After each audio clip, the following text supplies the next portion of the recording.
Hello, hello, hello. Welcome. Welcome to our Unpacking the Writer's Strike panel, everyone. My name is Anna Souza. I am the forum producer. Thank you for coming to day one of Forum. If you enjoy the conversation, I encourage you to come back tomorrow morning. We also have 2 other panels happening, and we had a long day of panels today, so thank you for being here and for being a part of the conversation.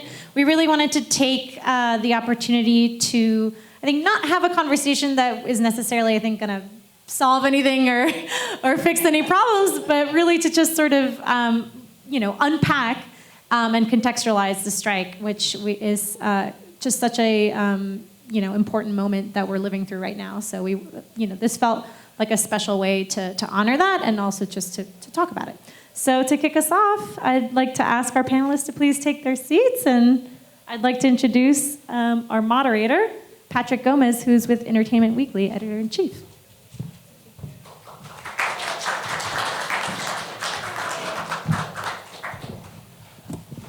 I disagree. I think we're going to solve the whole thing. Yeah. That's it. Congrats. As everyone is taking a seat, I will forewarn you that I'm going to have you all just do a quick little 30-second spiel about who you are, what you do, and why sitting on a panel like this makes sense for you. Although, I don't know if you have the answer to that last part, but we're going to ask you questions about it. Liz, why don't we start with you and go down the line? Okay, sure. Liz Cardenas.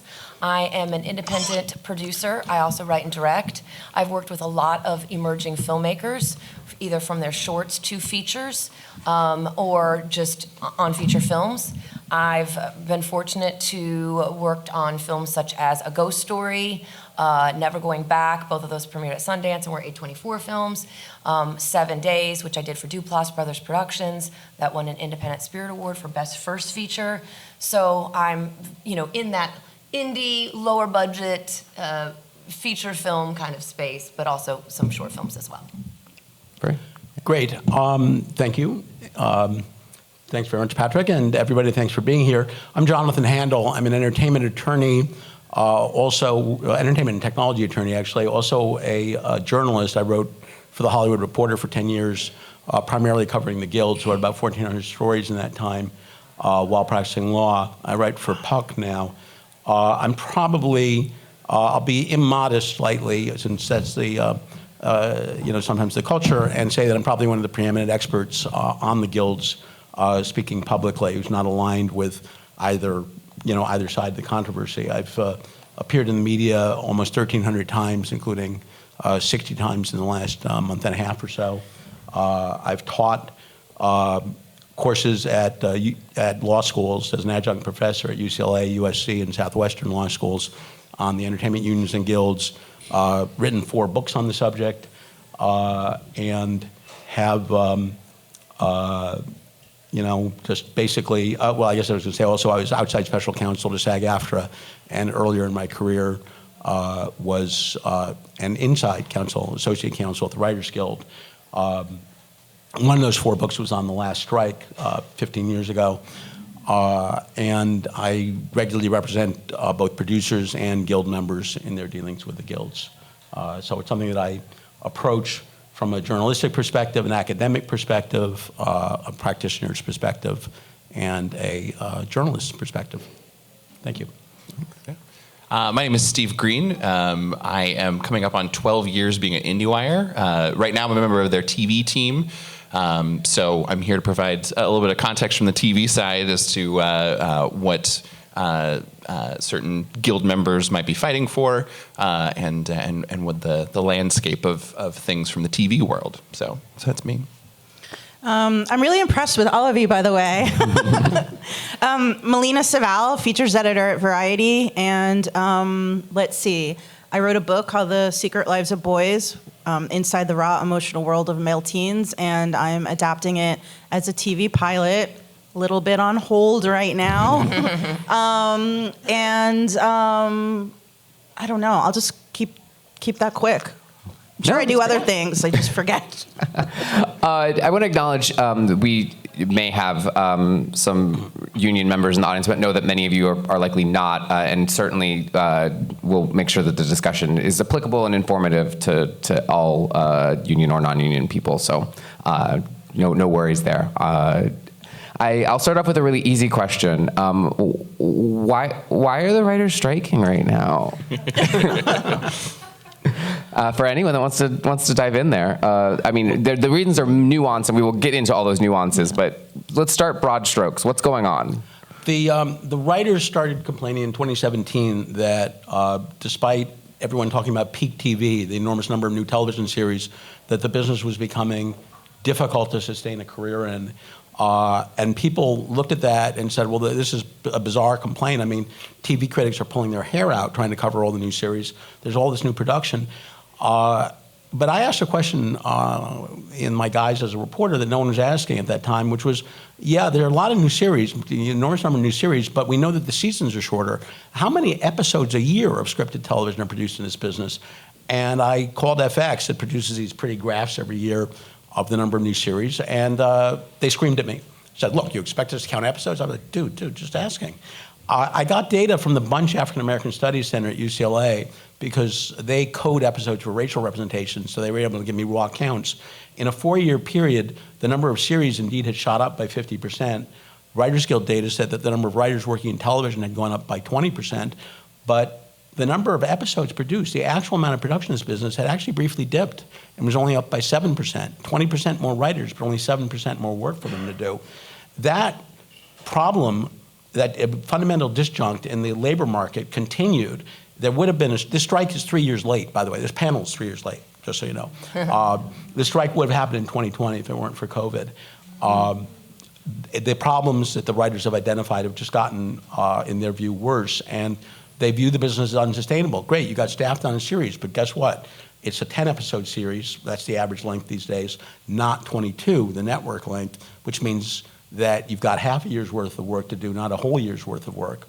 What does that look like income-wise? Add to that artificial intelligence, the fear that I think is being, to some extent, overhyped, and I worked in early AI prior to law school, actually, that, you know, yes, we admire the fact that the dog can dance, but that doesn't mean it's going to be performing at the New York Ballet next week. Nonetheless, objects in the mirror are sometimes further away than they appear, but they look close, and the writers are very concerned. The actors have a greater reason to be concerned, and the actors may strike in 10 days or so. So those issues, the perennial issue of residuals, of royalties for reuse of content, those are the issues that have come together and converged at a moment that the writers view as existential. Meanwhile, the companies view this moment as existential also because theatrical attendance is still down 25, 30% from pre-COVID. Linear television is dying on the vine, and the enormous investment to create worldwide scripted television channels in the wake of Netflix having done exactly that is not proving yet, at least, to be profitable. So the companies say, look, we're in a terrible situation, and the writers want more money? The writers say, we can't sustain ourselves. Now, the Writers Guild has not released data on what the typical writer makes in a year, so there's some reason to look slightly askance at that. But the anecdotal evidence, the structural evidence, there's a difficulty here. And thank you for that. No, that was a great place setter. I would love to ask some of the other panelists how you're seeing that all reverberate now that the strike is actually happening in your various fields and ways that you interact with the industry. Well, I can tell from the TV side, I think one of the things that has bubbled up in addition to what you were talking about with AI and consolidation, I think one of the things that people have seized on is the idea of mini rooms, which for people who may not know what that is, I'll try and sum it up as concisely as I can. But basically it boils down to the idea that in some cases, before a show has officially been greenlit, networks or streaming services will assemble a writer's room of people who will break out a story for a particular season.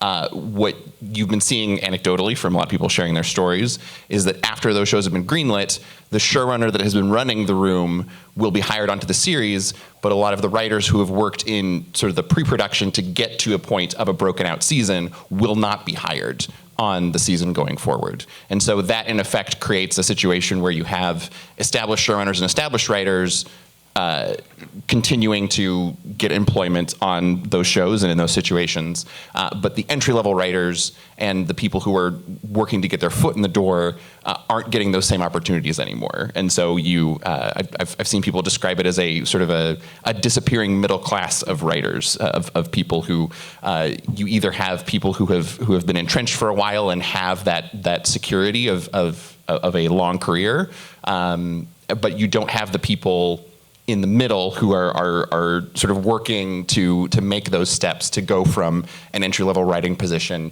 to be able to take over that mantle, to have a bigger job going forward. So I think that from the TV side, that is definitely a sticking point, and something that I think a lot of WGA members have talked about as an example of something to fight for and something to codify, to make sure that people who work on shows before they are greenlit and before they go into production are being paid what writers on a staff show that is in production would be paid. Because that is the other mini room angle, is that a lot of those entry-level writers who are being hired to break story and to get a show to a point where it can get made are not making the same as a show that is already under production and has already been given a green light to be produced. Well, and even if you are lucky enough to get the financial benefit of being someone hired on for a full season, all of a sudden you're one or two people doing the work of 20 to produce those 10 episodes. Yes. So it's consolidation on a company level. You have giant umbrella companies that are consolidating. They're owning the streaming services. They're owning the linear networks.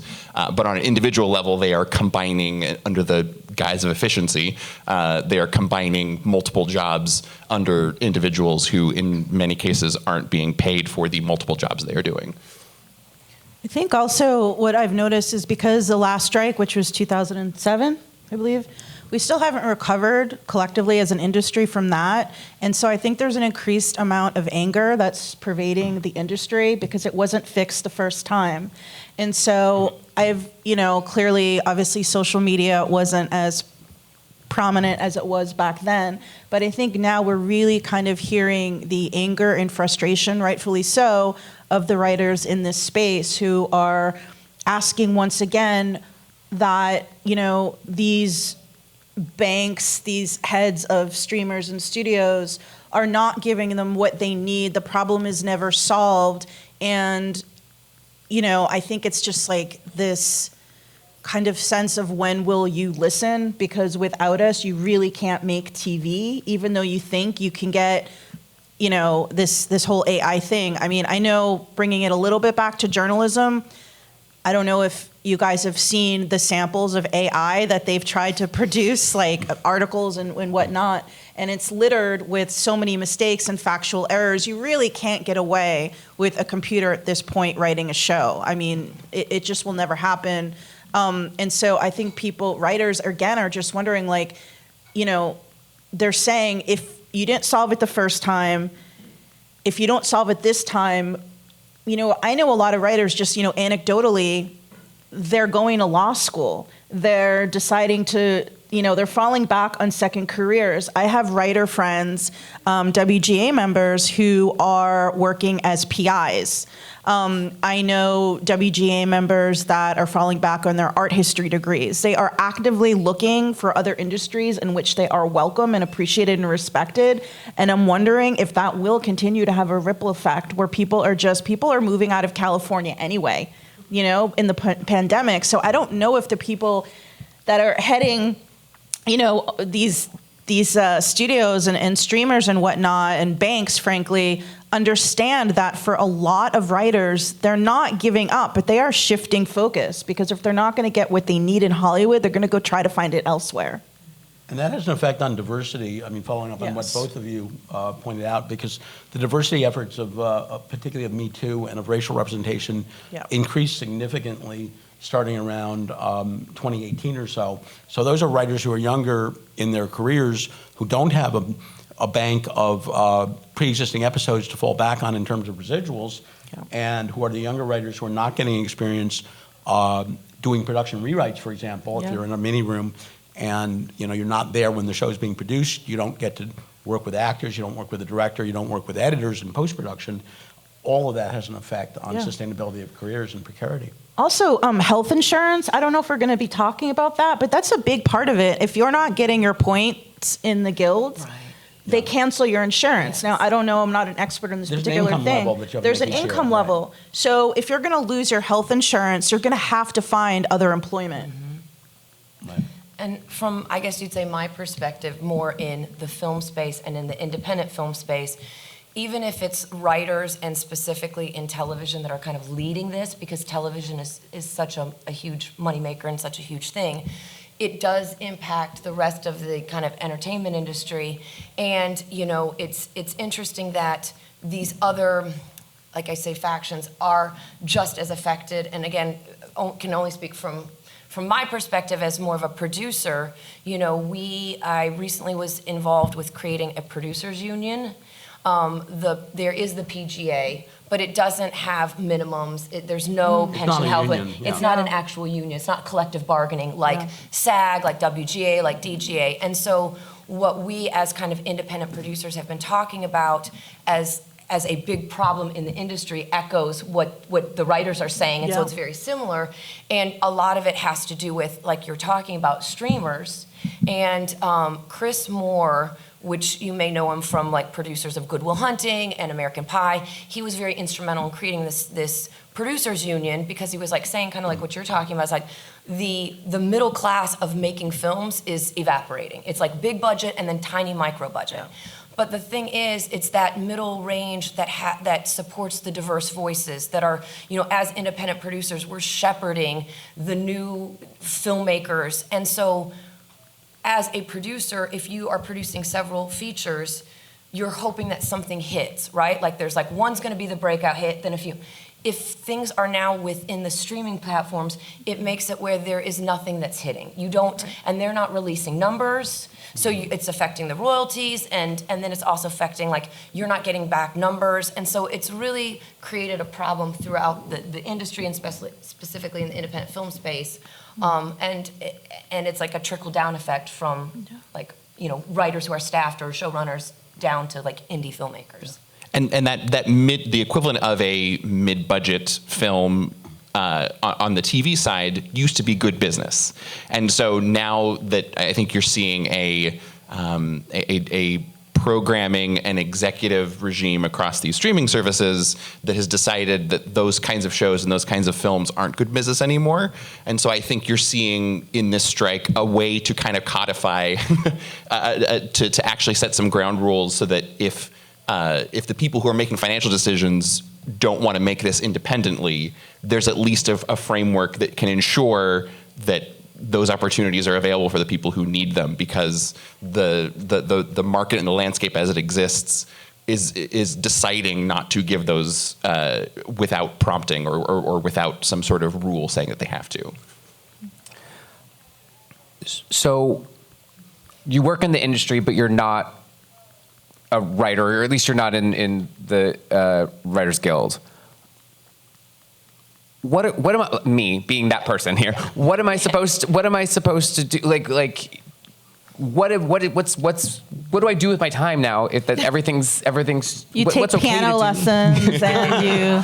If you're not WGA, this presents an opportunity somewhat. Like might be like the silver lining, let's say, is that, the job of agents or managers, like literary agents, literary managers, is to book their clients' jobs. If they can't do that now, they're having some downtime. So if you are an emerging filmmaker, if you are non-WGA, this is an opportunity to reach out to some of these agents and managers with your concepts, with your scripts, and that's like a positive thing that you can do. And obviously, as a non-WGA writer, you can still continue working on your material, but it is a tricky gray area where you're not subject to the rules of the WGA because you're not part of that union.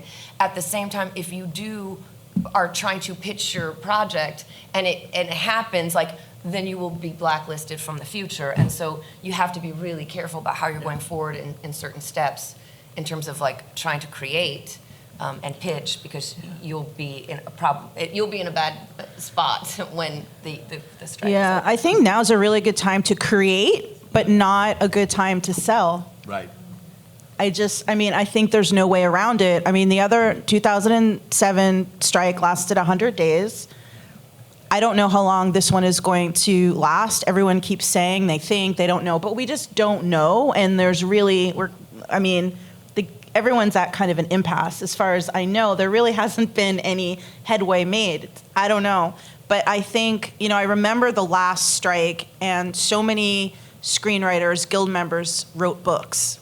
Now, the publishing, not to suggest that that's easy as well, because that's also, and having published 2 books, and in 2010 and 2012, the landscape has changed so much. Writing a book today is so interlinked closely with the TV and film industry. Mm-hmm. It's almost like no publisher wants to take on a book that doesn't have TV and film potential. But that said, I think really now is a time to work on some passion project and maybe not sell it, or really, because, it just isn't going to be worth it. People will hold it against you. And I say that as a staff journalist. Even when we write about this issue and we write about writers, it's like everybody always remembers who crossed the picket line. And it's for better or worse, it's just not a good idea. And I think it's really hard, but you gotta kind of like pivot and work on your craft, work on your material, maybe find other outlets for pay. I mean, I think like a lot of people are struggling, like, what do we do? Where do we feed our kids? It's a huge problem. And I think it's about finding like alternative short-term careers, or maybe long-term, because crossing the picket line, it'll follow you wherever you go in life. And you bring up the previous strike. I feel like this one, there's so much more solidarity, which hopefully will help make the impact. Because I know that I was reading articles about the fact that there was like loopholes last time where films, like the script was already approved, the project was greenlit, they're getting ready to film, then there's a strike. So then the director or the directors or the actors would change dialogue, do revisions, and that was kind of the loophole. And this time that's not happening. It's like we cannot, what's on the script that got approved has to be, there can be no revisions. So hopefully that will help make things happen faster. And I just thought that was interesting, like the really looking at what happened last time and being more in solidarity this time. Well, let's talk a little bit about last time, because one of the things, I want to talk about the potential of this actor strike in a moment as well, but that was a potential at the time then in 2007 as well, and it didn't happen. So I'm wondering if we could get a little context there from those of you that were covering it at the time, of why that didn't happen at the time, and did that have an impact, positive or negative? Why? What didn't happen? That the solidarity that was just being mentioned, why there wasn't that same feeling the first time, or not the first time, but the last time around. There are historical tensions between various guilds, between the Writers Guild and the Directors Guild, between the Directors Guild and SAG-AFTRA at the time in particular, between the IATSE, the crew union, and the Writers Guild. A lot of that has moderated for a couple of reasons this time. One is that when COVID happened, in order to reboot the industry at all, because the industry shut down for 6 months or so, it was necessary to make concurrent changes in the collective bargaining agreements of multiple unions at the same time and have those changes coordinated with each other. So most of the unions bargained jointly for the first time with the AMPTP, mid-cycle, not the normal 3-year cycle that the contracts are changed, but especially for this issue. And that brought a degree of cooperation that hadn't always existed. So that's one point. The other point is that this really is the changes that we're seeing in consumption patterns that then have rippled through the industry and changed industry behavior and industry economics. We have not seen anything as dramatic in filmed entertainment since long before I was born, namely the period at the end of World War II. 1946 and 45 were the peak of cinema going, of theater going in this country. A third of the country went to the movies every week. Think about that for a minute. Every week, a third of the country went to the movies. Within 5 years, that had completely cratered. for several reasons. The biggest, of course, was the introduction of commercial television, or the resurrection. There had been experiments with it right before the war that had gone on ice. In addition, people moved out to the suburbs, away from where most of the movie theaters were, the movie palaces. And so the suburbanization of America. There were various other factors, but within 5 years, economic, and of course, theater going has never recovered to that level. The average number of movies people saw pre-COVID a year were about 4 a year in theaters. So we are seeing change that is, that happened at a level and rapidity and depth that happens twice a century. It's only happened once before in a century of filmed entertainment. And that has driven, I think, a recognition, the convergence of multiple technologies, of streaming, of AI, and for the actors, who we'll talk about, I guess, a bit more in depth, a third technology, namely, you could call it remote work, virtual auditions, taped auditions done at home, so-called self-tapes, have changed the dynamic of that profession as well. And all these together have brought people to feel their fight is my fight is their fight. And it has resulted in a level of solidarity that I don't think the AMPTP anticipated. And on the flip side, there is less solidarity among the AMPTP companies than there previously was. And that's because they have divergent business models. 3 of the companies own major broadcast networks, ABC, CBS, NBC, and are not happy at the likelihood that the fall scripted broadcast season will be destroyed. But 3 others that are members of the AMPTP are probably popping champagne corks. And that's the pure play streamers, Netflix, Amazon, and Apple. The other 3 in the AMPTP sort of don't have a dog in the hunt. Fox, rather, has a broadcast network, but they have very little scripted exposure. There's very much a non-scripted broadcast network. Sony produces television content, but they mostly produce these days for streamers. And MGM, if they are still technically a member, they're owned by Amazon, they may have a quasi-independent voice. They also produce mostly for streamers. So you've got these divergent interests, which makes it harder to get a deal done, because the companies themselves are not on the same page, and they operate by consensus. I mean, just one point that you made about fall TV, like I can say in our reporting at EW, like ABC had like a 2-week plan. They were like, if it goes longer than 2 weeks, fall, the whole thing is right. And the a mess. The upfronts focused, the advertising upfronts focused on unscripted. Yeah. For that reason. I have a question.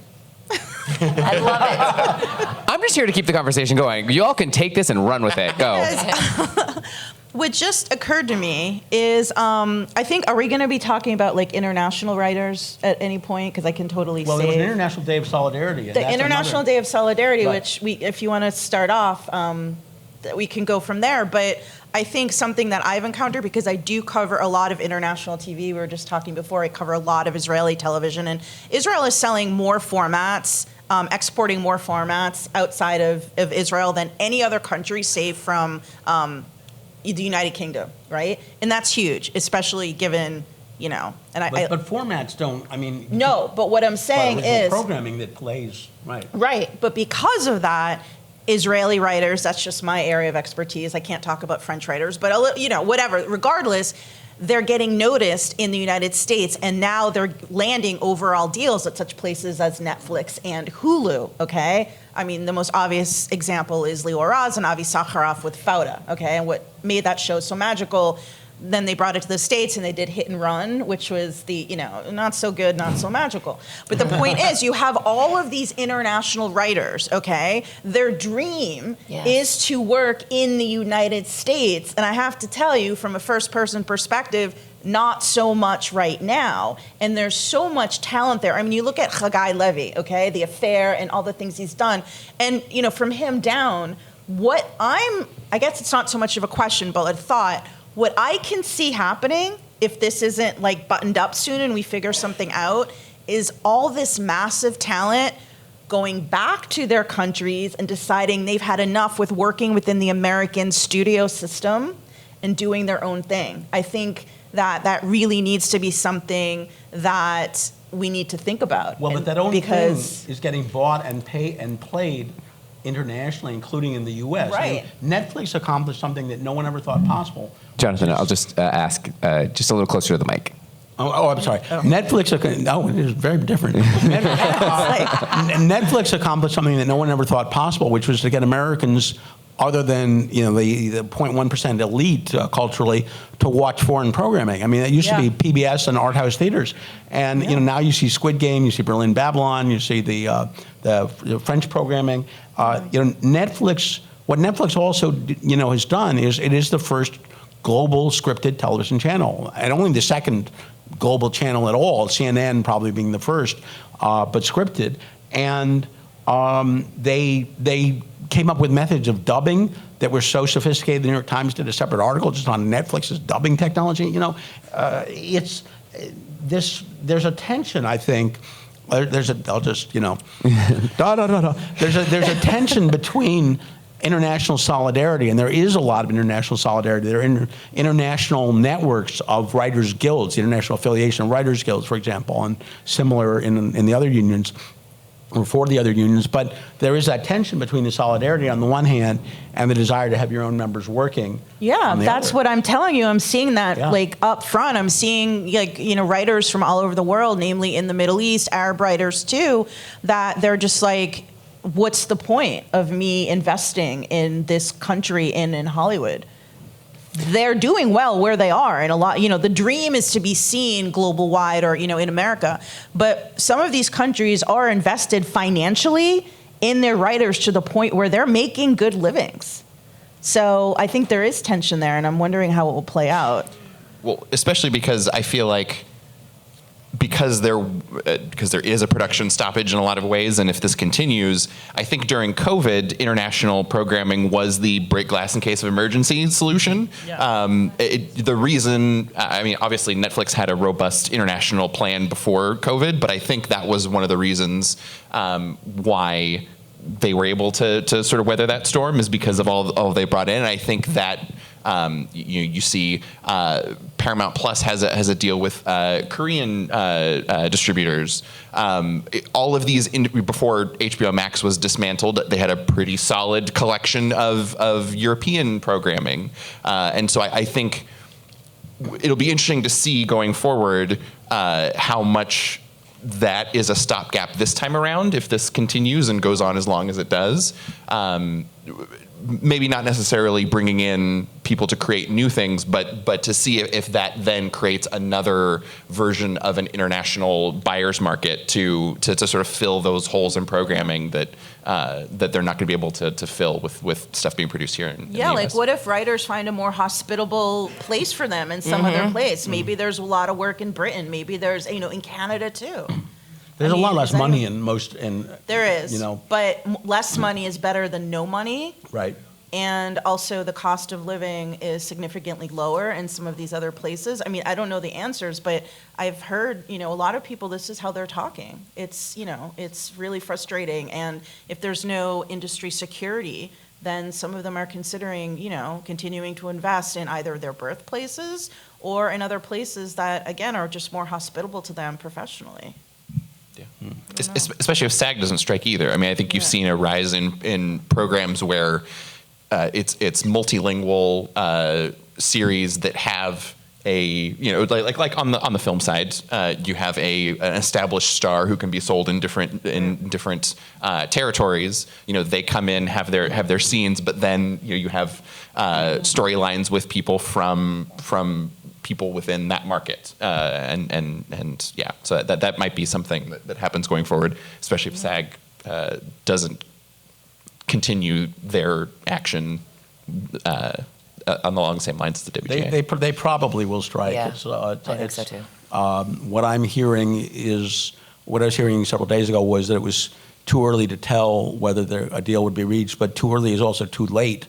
There only were 3 weeks scheduled for negotiations, and they may extend for a little bit beyond the 30th, beyond the end of this month, but Personally, I'd love if they extended at least through Comic-Con for Entertainment Weekly's sake. But I don't think it's going to happen. I think Comic-Con is, and I was asked by a San Diego Union Tribune reporter about exactly that.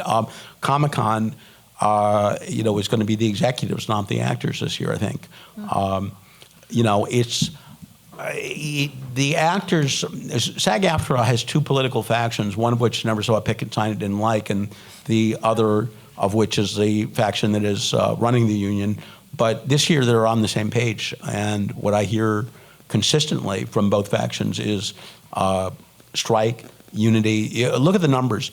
The strike authorization vote they sent out, they got a 98% approval, but what's even more important than that is the ballot return rate was 48%, which is astonishing. It's twice the return rate that they get for their elections.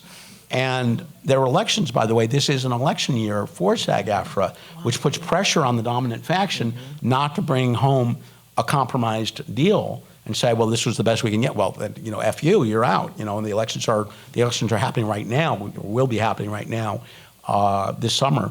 So there are enormous structural reasons why that union is likely to go on strike as well.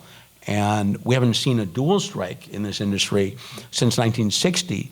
And it was a strike that brought enormous accomplishments for labor. It brought an agreement after a 12-year fight by the major studios, an agreement that when movies are played on TV, that they will pay residuals. It also brought a pension plan and a health plan, and it brought those benefits not just for the writers and actors that were on strike, but also for the Directors Guild and IATSE. Of all the deals every year, every cycle, they say it's the best deal we've ever had. I think that the biggest enormous accomplishment that Hollywood labor ever got was 1960, and it took concurrent strikes. And May this time as well. Well, we spoke of concurrent strikes, but obviously the DGA had the opportunity to be striking right now as well. And the reactions to them not striking have been strong. Can we talk a little bit about why we think that didn't happen and what that impact on the writers and the actors negotiations that had? It didn't happen for several reasons. One is that the DGA has only struck once in its 90-year history, and that was for varying reports for 5 minutes or 15 minutes on this coast and 3 hours extra on the East Coast because of the time zone difference. The DGA normally does their deals 6 months in advance. This time they didn't because they couldn't get close enough to the same page with the studios. Their rhetoric this time was. The DGA's rhetoric was significantly more heated. We will fight, things like that, than you ever get from the DGA, which is that you usually get no rhetoric at all, except we're beginning our negotiations under a media blackout. That said, there is a tension. We've been talking about tension several times on this panel. There is a tension between inter-union solidarity on the one hand and the requirements of federal labor law on the other, because the union is bound by law to do two things that cleave against solidarity and, we'll go on strike. One is they have to negotiate in good faith. It's a duty that they owe the companies, and the companies owe this reciprocal duty. And that means you can't say, well, this deal is probably good enough for our members, but it sets a pattern that wouldn't be good for the writers or the actors, so we're going to strike. You can't actually do that. That is an unfair labor practice. The other is that the union owes a duty of fair representation, DFR, to its own members. And that duty, again, is to negotiate the best deal for its members, not a duty to negotiate the best deal for everyone in Hollywood jointly. Now, yes, there is a strength in unity, so it's not a simple binary choice, but that is the tension that the DGA faced. What they got on foreign residuals was significant and will probably form a pattern for the other unions. What will be interesting to see will be the ratification vote, which is, today's Friday, isn't it? Mm-hmm. Which is coming in, could be on my phone right now. It's coming in shortly. And if that vote is a high level of approval of the deal, then it is what it is. If the vote is and the deal will pass. If the vote is a lower level of approval, that will actually put some wind in the Writers Guild sails, because that will be a message that the membership of the DGA was felt more aggressively and assertively this time around than its own leadership did. And that will send a signal to the writers that, the DGA did a deal, but we should keep fighting.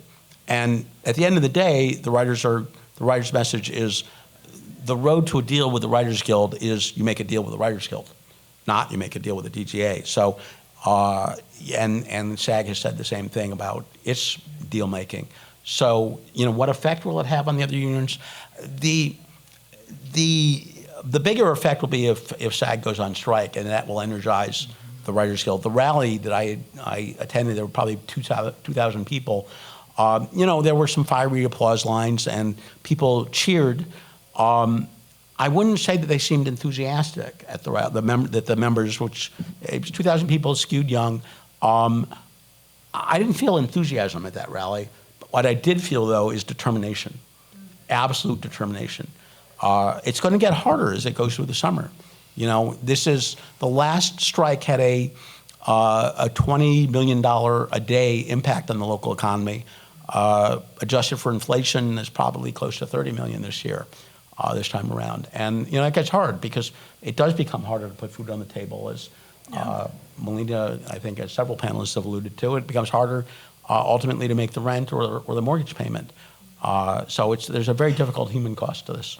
Also, I think that, in terms of how it's going to affect the media space on the whole in journalism, if you're on strike, you can't promote your shows either. Right. So there's going to be, the Emmys are being indefinitely pushed back. Emmy coverage, I know at Variety, is being reduced significantly. Journalists are going to be laid off. There's already been mass layoffs at the LA Times and BuzzFeed and such. So this is not just something that is going to remain, just affecting the writers or even the film industry. And so if journalists are affected, it'll affect media as a whole. And I think that we're in really dangerous kind of territory. I don't want to be negative, but to quote Mark Maron, whose stand-up special, I think his first joke was, "I don't want to be negative, but I don't think anything is ever going to get better," which I love because he just delivers it in such a dry way. But yeah, I'm frankly really concerned for writers as a whole, and if publishing too, teachers. What if you teach film? If you're education, academics. This has a giant ripple effect, and I think writers. It always seems to be incumbent upon the writers to strike. It's always the writer's responsibility to take a stand, and it shouldn't be that way, It shouldn't be below the line. Directors should be striking. That's just my opinion, whatever. There should be solidarity. But, even the ramifications, not to beat Rust over the head again like a dead horse, but, that movie in which there was, a trauma and a crisis, a tragedy that took place, the below-the-line workers were thinking about walking off set, thinking about striking because their needs, safety measures weren't being met. That resulted in the death of a cinematographer, And so I don't want to be alarmist, but these, when writers strike, it has a damaging ripple effect across all industries. Well, to your point, because it's not even just the people on the set, or it's the caterers, it's the dry cleaners, yeah. it's everybody. It's the restaurants that the stunt workers, entertainment oriented, but the people. Every dollar that's not paid to someone because they're on strike is a dollar that person doesn't pay to someone else, and that person doesn't pay to someone else, and so there is a ripple effect. Yeah, I don't know about Steve or Malina, but I know at EW we're mad dashing just to get any actor that will get on the phone with us in the next week, just so we have stuff banked as much as we can. We're talking about the importance of these unions, and Liz, you were mentioning your current journey to get a producers union. Let's talk to us a little bit about why that's important and the types of things that get opened up once you are able to be a member of a union like that.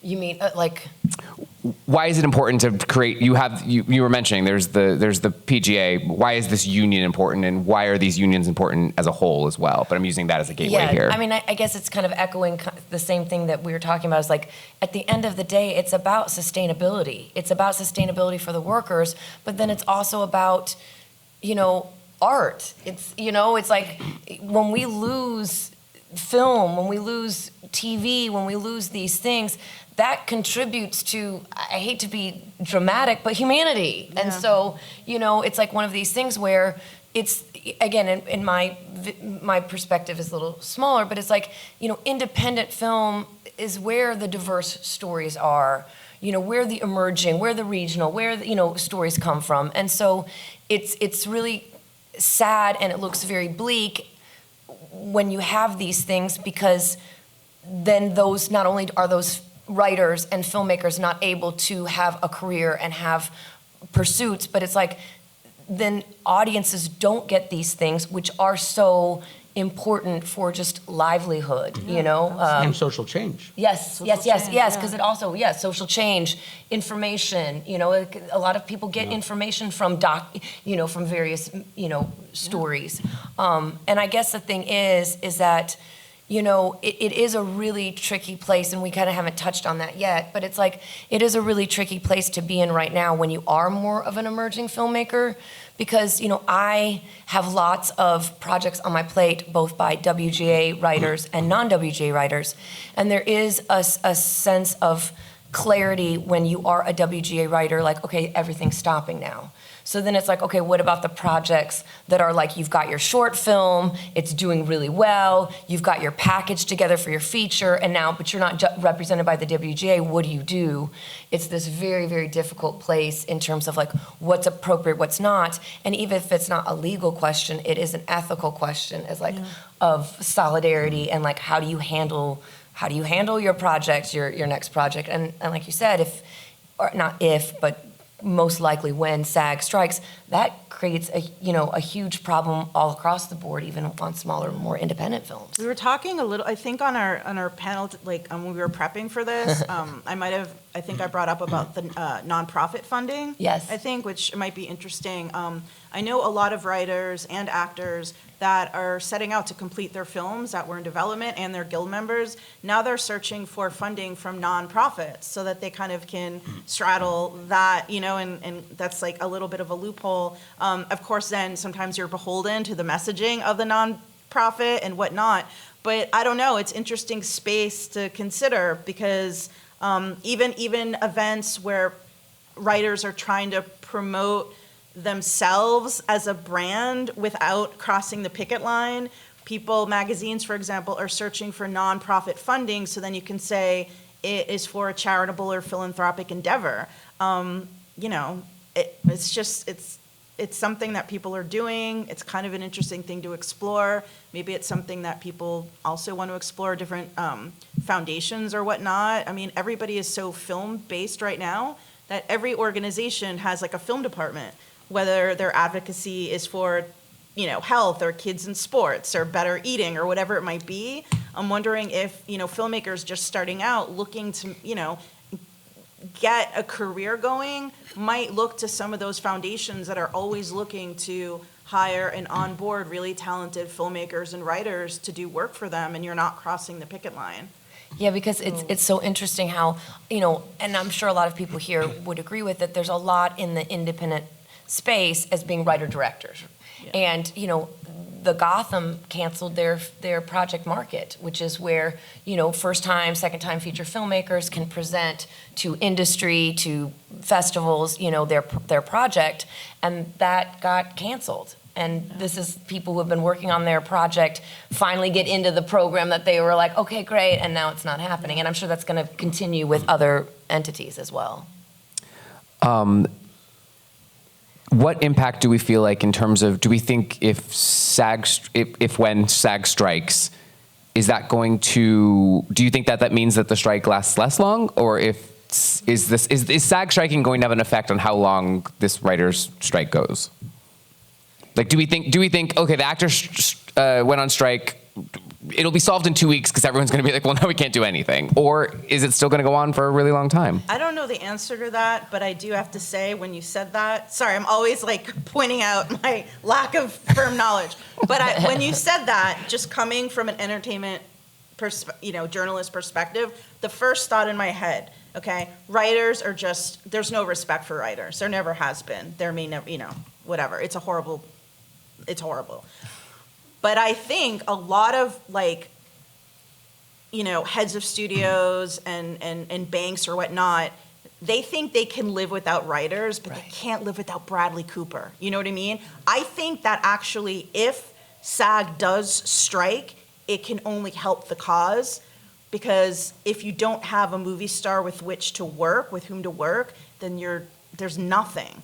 And maybe that's what it would take. Well, and I also, speaking of promotion, like, we're worried about not being able to talk to them, but they won't be doing junkets. They won't be doing, so like even the films that are in the can and slated to go out, there's going to be no promotion of them because there's nobody doing the talk shows. There's nobody doing the junkets. It's going to be interesting. Magazine covers. Who's going to be posing for magazine covers? That's work. That's promotion. David Zaslav. David Zaslav will be on every cover. Right. Every cover.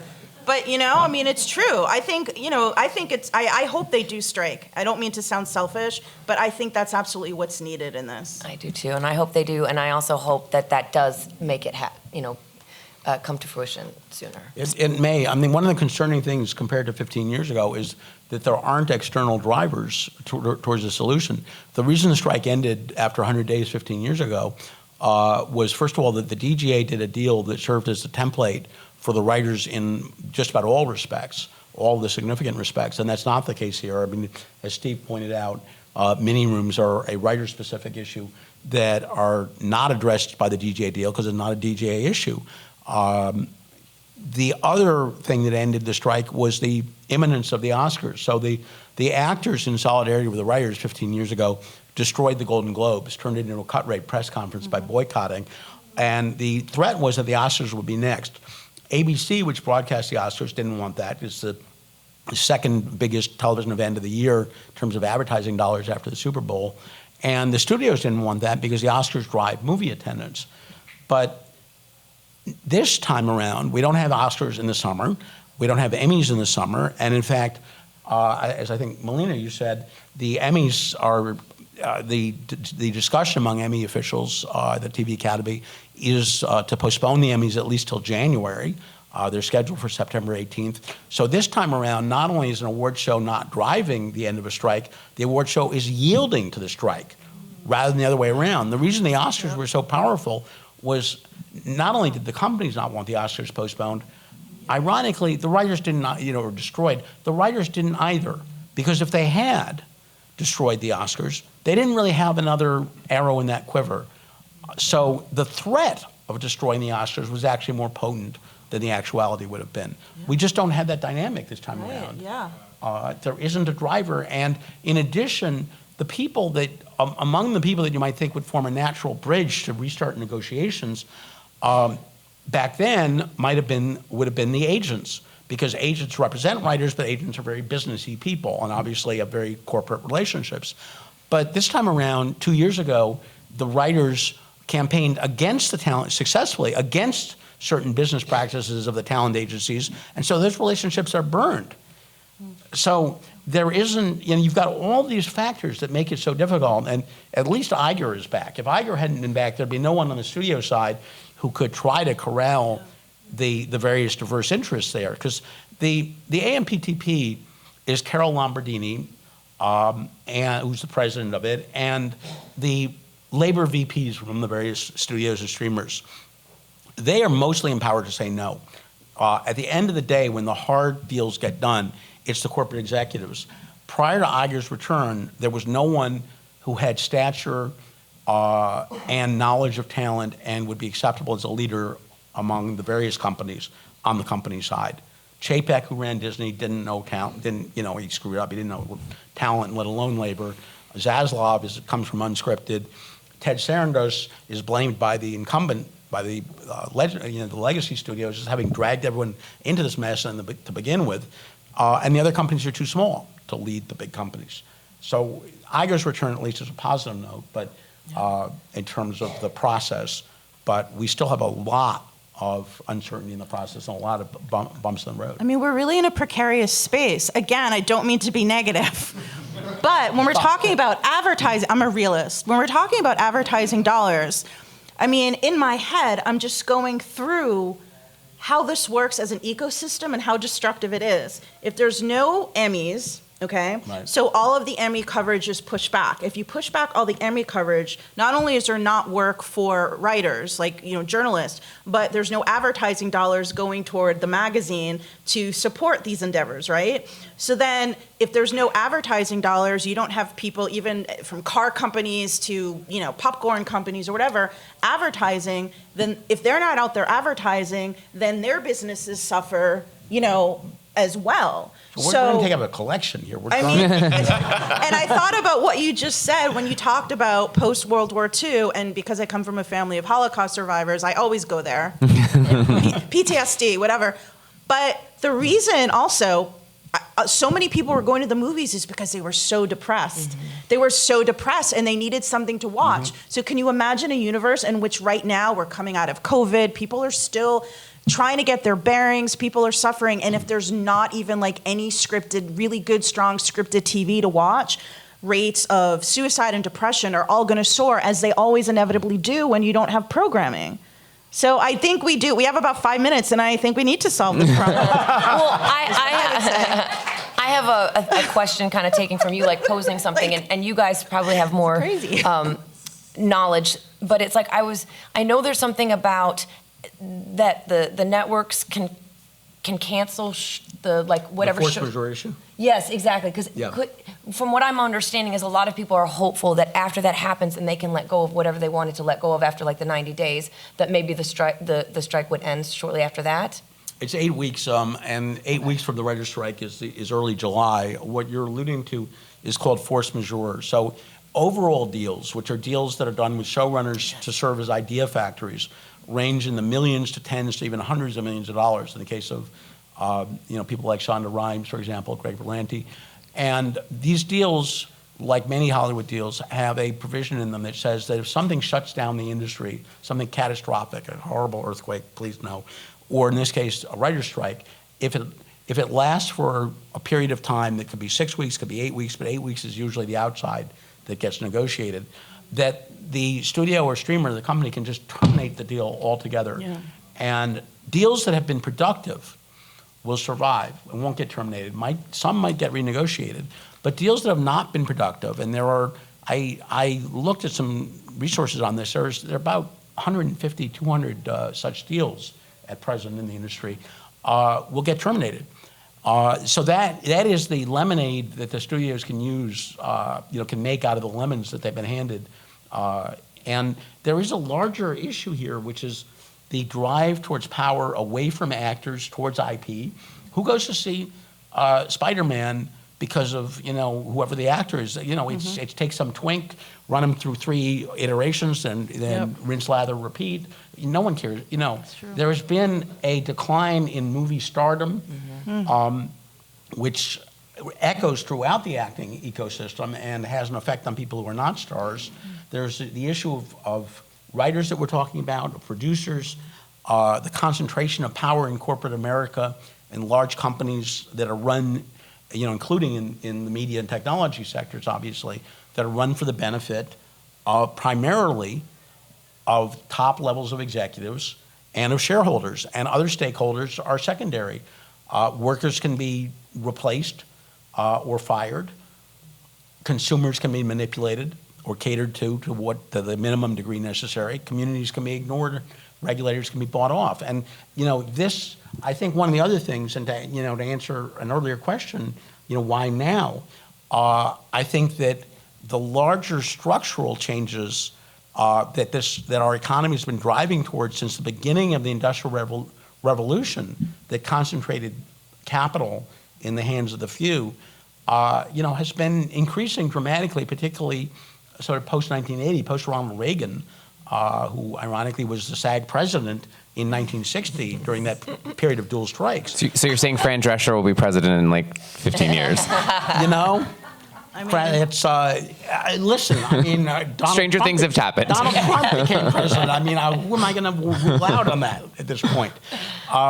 But we live in a very Darwinian and unforgiving form of capitalism, and it's not clear to me that capitalism has to be as unforgiving as it is. That the choice is either what we got, or else let's just all move to the reincarnation of the Soviet Union. Yeah. It can't be that bad, but that is what we're living through, and I think that and the larger climate. You look at the beginning, starting around the Trump years. There's been an uptick in positive feelings towards unionism in the country as a whole, that after a some odd year decline, and I think that influences Hollywood as well, and has influenced the resolve of the writers and perhaps the actors on this. We're already over time, so I'll ask this very quickly. But I want to try and end on, if not a positive note, at least at least something that people could walk out of here feeling they can take action if they do. Are there ways that people can, if you're not in the, obviously if you're in the union, there's plenty of ways that you can be a voice. If you're not, how can people feel like they're supporting this cause? What have you seen? What are you seeing? I mean, this is pie in the sky or saccharine, but I think just educating yourself on how the production process works. I mean, I think a lot of people in this room are familiar with how films get made and how TV shows get made, but I think discussing things like staffing minimums and just understanding the amount of sheer work that goes into making the things you love, and talking about that with people who maybe don't know about that creates better awareness, so that we're not talking about these strike actions in the abstract, and that we're actually talking about what people are fighting for and what people are demanding, and how it can increase the quality of their lives, and in turn, down the line, the quality of the shows and films that everyone gets a chance to see. You're looking for me to say something? No, not at all. Like I said, we're over time already. I just wanted to try and end on a slight positive note. I don't know. If you're a writer, then just keep writing. I mean, it sounds, elementary, but I think that this too shall pass. It has before. And I think that if you have a writer and you have a strong voice and you're passionate, then I think you do it, and stay in the day and just work on, what moves you, and hopefully find a home for it at some place. I mean, I always tell people too, I know I said that journalism is, it's a little tricky out there too, but a lot of times, I see these short films and I think, wow, that could make an amazing first-person essay, that could make an amazing something. So if you do have the time and you're not writing your script or whatever, then maybe, pitch some, try a different kind of writing muscle and see if you can get some traction in, maybe magazines or newspapers or somewhere else. But write for yourself, I think, is really important and a good reminder. Yeah, I hope to see a lot of great nonprofit theater coming in the near future. Yeah. My answer is both bigger and smaller. I think the problem, as I alluded to, is bigger than this industry and this strike. And I think the answer is smaller, which is to remember that whenever you have power, first of all, remember that you more often have power than you expect that you do. And secondly, that it's never the wrong time to do the right thing. Yeah. Well, thank you all so much. Thank you all for sitting and listening to all of this today. We really, really appreciate it. Please enjoy the rest of your festival, and thank you all. Thank you. Thank you.